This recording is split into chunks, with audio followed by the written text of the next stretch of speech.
MLA Tota Lakshmikanta Rao stated that BRS stance on SCs and marginalized communities is once again being exposed. MLAs Birla Ayalaya and Kavampalli Satyanarayana criticized opposition leader KCR for not attending the assembly session, especially when crucial decisions on caste census and SC categorization affecting 90% of the state's population were taking place.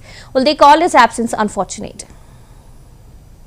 చరిత్రలో ఒక అద్భుతమైనటువంటి చారిత్రాత్మక ఘట్టం రెండు అతి ముఖ్యమైనటువంటి బిల్లులు తరతరాలుగా ఎదురు చూస్తున్నటువంటి దళిత పేద బలహీన బడుగు మరియు మైనారిటీలకు సంబంధించినటువంటి ఈ రెండు బిల్లులు రేవంత్ రెడ్డి గారి నాయకత్వంలో ప్రజాపాలన ఏ విధంగా ఉంటుంది అనేదానికి అద్భుతమైనటువంటి నిదర్శనం. సోషల్ జస్టిస్ మరియు పేదలకు అణగారిన వర్గాలకు కాంగ్రెస్ పార్టీ ఏ విధంగా బాసటగా ఉంటుందని చెప్పడానికి ఇది నిదర్శనం. గత కొన్ని సంవత్సరాలుగా మనం చూస్తూ ఉన్నాం, అణగారిన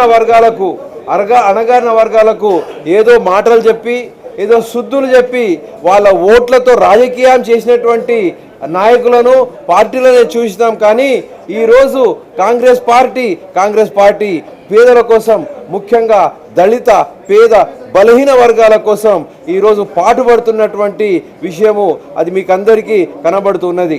తెలంగాణ చరిత్రలో లిఖించదగ్గ రోజు మా గౌరవ ముఖ్యమంత్రి రేవంత్ రెడ్డి గారి నాయకత్వాన ఈ తెలంగాణ రాష్ట్రంలో ఉన్నటువంటి 90% ఎస్టీ ఎస్సీ మైనార్టీ బీసీలకు ఇవాళ ఒక శుభదినం.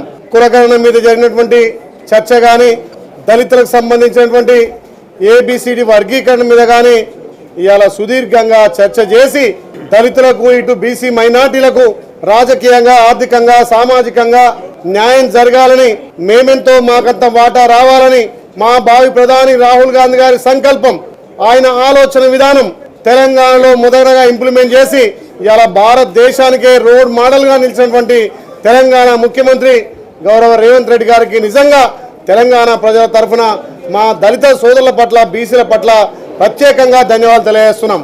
మరి 90% ఉన్నటువంటి బీసీ ఎస్టీ ఎస్సీ మైనార్టీలకు ఈరోజు చర్చల్లో పాల్గొనే ముఖం లేక గత 10 ఏళ్లుగా ఈ 90% అణగారిన వర్గాల ఓట్లతోటి 2 సార్ల ముఖ్యమంత్రిగా అధికారంలోకి వచ్చినటువంటి మాజీ ముఖ్యమంత్రి ఇలా కేసీఆర్ గారు కనీసం ఈ రోజైనా అసెంబ్లీ చర్చలకు వస్తారనుకున్నాం.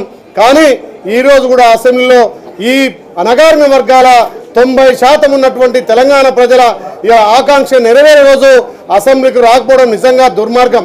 అదే రకంగా బీసీల విషయంలో చర్చ జరిగినప్పుడు కానీ, ఎస్సీ ఎస్సీల వర్గీకరణ జరిగినప్పుడు కానీ ఇవాళ ప్రతిపక్ష పాత్ర నిర్వహించక ఇవాళ బీఆర్ఎస్ నాయకులు ముఖం చాటేసి ఇవాళ సభను బాకౌట్ చేయడం నిజంగా కూడా వాళ్లకు ఉన్నటువంటి విచక్షణ రహిత జ్ఞానమే అని చెప్పి ఇవాళ తెలంగాణ ప్రజలు గమనిస్తున్నారు. చారిత్రాత్మక నిర్ణయాలు, అది బీసీ కులగణనే కానీ ఎస్సీ వర్గీకరణ గురించి మీకందరికీ తెలుసు.